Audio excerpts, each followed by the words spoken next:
लड़ाई वापस से सतह पर आ गई है। छत्तीसगढ़ में ही नहीं बल्कि पूरे भारत में कांग्रेस अपनी अंदरूनी लड़ाई की वजह से सबसे ज्यादा सफर करता है। कहीं ना कहीं कांग्रेस को इस चीज पर ध्यान से सोचकर इसको जरूर इंप्रूव करना चाहिए। लेकिन छत्तीसगढ़ की अगर हम बात करें तो छत्तीसगढ़ में भी ये अंदरूनी लड़ाई अब फिर से इलेक्शन से पहले बाहर आ रही है।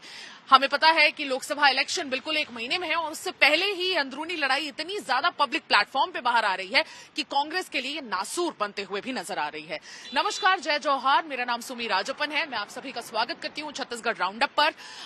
और आज के इस राउंडअप पर हमारे साथ जो पॉलिटिकल एक्सपर्ट जुड़ रहे हैं, सीनियर जर्नलिस्ट और पॉलिटिकल एक्सपर्ट राम अवतार तिवारी जी हैं। मैं आपका बहुत स्वागत करती हूँ।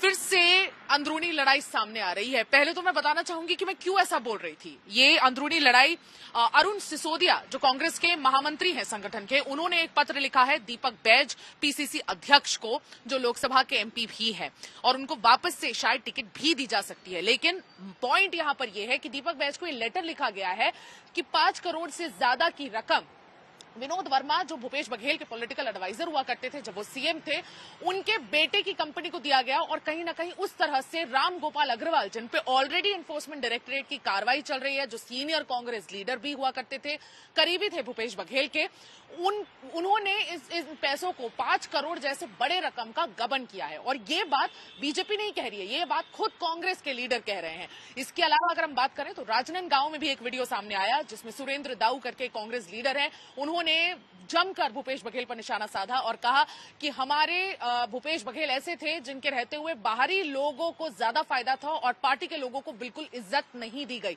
तो कहीं ना कहीं ये 2 इंसिडेंट्स ऐसे हो गए जिसमें कांग्रेस की जो अंदरूनी फाइट है वो सामने आ रही है, जो नाराजगी है बहुत बढ़ चढ़कर पब्लिक प्लेटफॉर्म पर सामने आ रही है। सर, आपको लगता है कि किस तरह से, मतलब हर बार देखा गया है जब भी राज्य के इलेक्शन होते हैं, किसी भी राज्य में इलेक्शन होते हैं, ये सामने आता है, नुकसान करता है। लोकसभा को बिल्कुल 1 महीने से कम वक्त बचा हुआ है।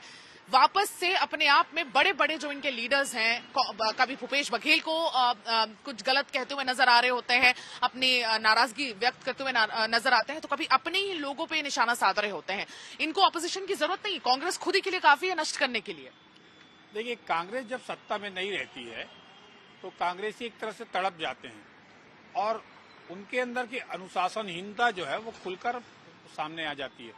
जैसे पार्टी के भीतर लोकतंत्र हो, मगर पार्टी कांग्रेस में जो इस तरह का लोकतंत्र है वो कांग्रेस को नुकसान पहुंचा रहा है। और ये कहा जाता है कि कांग्रेस को कांग्रेसी ही हराते हैं, बाहर के लोग हरा नहीं पाते हैं।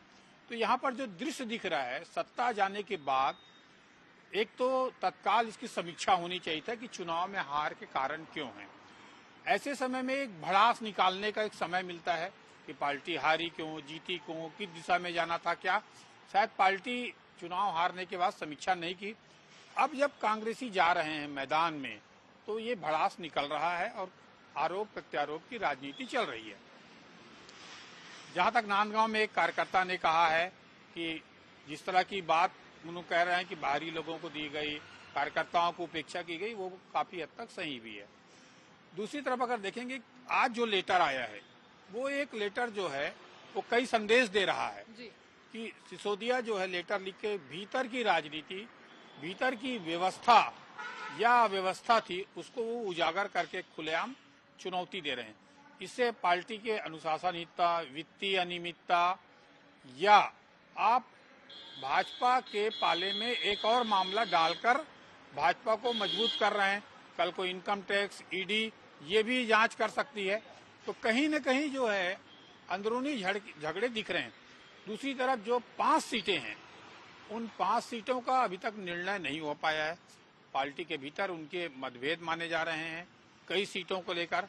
जैसे बस्तर में ही कवासी लखमा, बैज प्रदेश अध्यक्ष के बीच मतभेद है कि किसको दिया जाए। कांकेर में तो कई सीटों पर पार्टी एक राय नहीं हो पा रही है, जबकि कांग्रेस की हालत कुछ ज्यादा अच्छी नहीं है। लोकसभा चुनाव में ऐसे मोदी का नेतृत्व, मोदी की गारंटी चल रही है। राम मंदिर को लेकर जो जनता के बीच अच्छी प्रतिक्रिया है, ऐसे में बेरोजगारी मुद्दे हैं, बहुत सारे मुद्दों पे कांग्रेस काम कर सकती थी, कांग्रेस लड़ाई लड़ सकती थी, जनता की सोच की लड़ाई, या और जिन चीजों की कमजोरी रह गई भाजपा को उसको उछाल सकती थी। परंतु वो न करके अपने आपस के झगड़े, आपस की कमजोरी उसी को उभारने और उसी को सार्वजनिक करने में ही इनके दिन जा रहे हैं। इसलिए छत्तीसगढ़ सहित अन्य राज्यों में भी एक बड़ी चुनौती कांग्रेस के भीतर से है। तो इस भीतर की कमजोरी को कैसे हल कर पाएंगे, ये आगामी समझना चाहिए।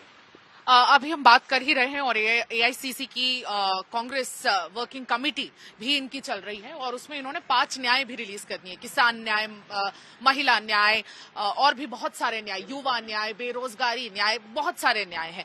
लेकिन कहीं ना कहीं आपको लगता है कि राजस्थान में भी हमने ऐसा देखा, मध्य प्रदेश में भी हमने एक देखा कि असंतुष्टता काफी बढ़ी हुई है और बहुत सारे एनालिसिस इस पे ऑलरेडी चल चुके हैं। लेकिन कांग्रेस में ऑलरेडी जो इतने सारे पॉलिटिकल एडवाइजर हैं वो क्यों नहीं एडवाइस करते कि भाई इन फाइटिंग को रोकिए, क्योंकि इन फाइटिंग को जब तक रोकेंगे नहीं तब तक तो पार्टी का कुछ हो ही नहीं पाएगा। जनता की आवाज तो आप बाद में उठाएंगे। देखिए, उसके लिए 2-3 बातें हैं। जैसे जनता के नब्ज के आधार पर राजनीति को समझ के राजनीति करनी पड़ेगी। शायद वो चूक कांग्रेस के भीतर हो रही या वैसी रणनीति बनाने की चूक हो रही है, पहली बात। दूसरी बात कि संगठन जो मजबूत होना चाहिए, जैसे भाजपा का संगठन है और लोगों का संगठन, वैसे संगठन कांग्रेस में नहीं है। कांग्रेस में वैसा नेतृत्व तो नहीं है जो संगठन को मजबूत करें। व्यक्तिवादी राजनीति ज्यादा होने के कारण कांग्रेस को दिक्कतें होती है। वहाँ पार्टी का अनुशासन, उसकी विचारधारा, उसकी रणनीति, उसके समर्पित कार्यकर्ताओं की टीम वो बेहतर तरीके से काम करे, उसको तवज्जो मिले। ये एक सिस्टम होना चाहिए। मेरे ख्याल सिस्टम नहीं होने के कारण ही कांग्रेस को तकलीफ हो रही है। तो कांग्रेस का मुकाबला कैसे करेगी। दूसरी तरफ भाजपा को देखेंगे तो इन कमजोरियों को ठीक करने का, आक्रामक रणनीति अपनाने का, नेतृत्व देने का और अनुशासन को बनाए रखने पर, वहां पे तो कोई अगर एक लाइन बोल दिया तो उसको किनारे कर दिया जाता है। यहाँ पर जिन लोगों ने विधानसभा चुनाव के दौरान टिकट नहीं मिला, हंगामा मचाया, फिर वो माफी मांगकर वापसी हो गई। तो अभी हाल में देख रहे हैं कि लगातार जो नेता हैं जिन्होंने विधानसभा चुनाव में भीतरघात किया, अनुशासन के तहत बहुत सारी बातें कही, उन लोगों को फिर से कांग्रेस ले लिए। तो कांग्रेस में वापसी के जो रास्ते हैं बहुत आसान हैं। व्यक्तिवादी राजनीतियां चलती है। इसको जब तक कांग्रेस ठीक नहीं करेगी, मुद्दों की लड़ाई को नहीं लड़ेगी, तब तक कांग्रेस के सामने चुनौती रहेगी, समस्या रहेगी और जनता में वैसा इमेज नहीं बन पाएगा जो बननी चाहिए। दीपक बैद से भी प्रेस कॉन्फ्रेंस में ये सवाल लिया गया छत्तीसगढ़ तक द्वारा कि किस तरह से वो इस चीज पर क्या एक्शन लेंगे, क्या वो रामगोपाल अग्रवाल के अगेंस्ट एक्शन लेंगे, जिसपे ऑलरेडी ईडी की कोयला घोटाले की बहुत बड़ी कार्रवाई चल रही है और वो फरार भी है क्योंकि उनके वेयर अबाउट्स का कोई पता नहीं कर पाया। जब से ईडी की कार्रवाई कोयला घोटाले पर उन पर चल रही है तब से उनका फोन बंद है, उनके लोकेशन की जानकारी किसी को भी नहीं है, ना कांग्रेस के लोगों को पता है कि वो कहाँ है। और वो सीनियर बड़े लीडर भी हुआ करते थे। कहीं ना कहीं दीपक बैज ने ये कहा, जब उनसे पूछा गया तो उन्होंने ये साफ तौर पे कहा कि उनको जानकारी नहीं है, वो जानकारी लेंगे, इसके बाद एक्शन का सोचेंगे। लेकिन अगर यही कोई दूसरी पार्टी होती, जैसे कि आपने कहा भारतीय जनता पार्टी होती, तो अब तक एक्शन हो गया होता और समाधान भी इसका निकल गया होता। ये आपको लगता है कि भारतीय जनता पार्टी इस चीज को अलग तरीके से ली हो?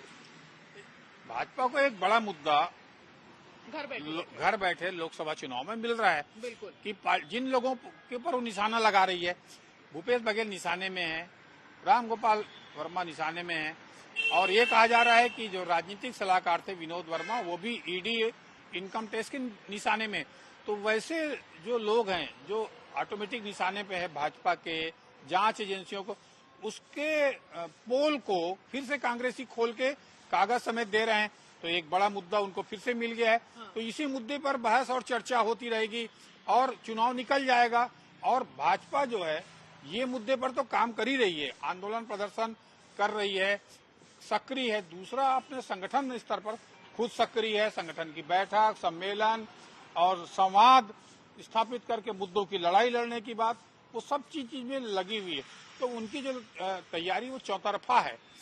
उसी तरह से भाजपा जिस तरह लड़ रही है, कांग्रेस को भी लड़नी पड़ेगी, कांग्रेस को समझना पड़ेगा, अनुशासनहीनता आना पड़ेगा। उनके अंदर एक समर्पण की टीम है, जो आरएसएस के टीम जो राजनीति में आती है, जो भाजपा में आने के बाद एक समर्पण के साथ, एक सोच के साथ, एक लक्ष्य के साथ चलते हैं। शायद वो कमी कांग्रेस में कम होने के कारण ही पार्टी का जनाधार सिकुड़ रहा है। पार्टी का जनाधार सर्टेनली बहुत ज्यादा सिकुड़ता हुआ नजर आ रहा है और अभी भी 11 सीटों में से 6 सीटों पर उन्होंने अपने कैंडिडेट अनाउंस कर दिए हैं। 5 सीटों पर अब भी बचा है। कहा जा रहा है कि शायद आज या कल में ये जो लिस्ट है ये भी आ जाए, लेकिन कहीं ना कहीं जो भीतर घात जो हो रहा है उससे सबसे ज्यादा कांग्रेस को हमेशा हर राज्य में नुकसान होता हुआ आया है। कब इसे कांग्रेस ठीक कर पाएगी ये तो खैर वक्त ही बताएगा।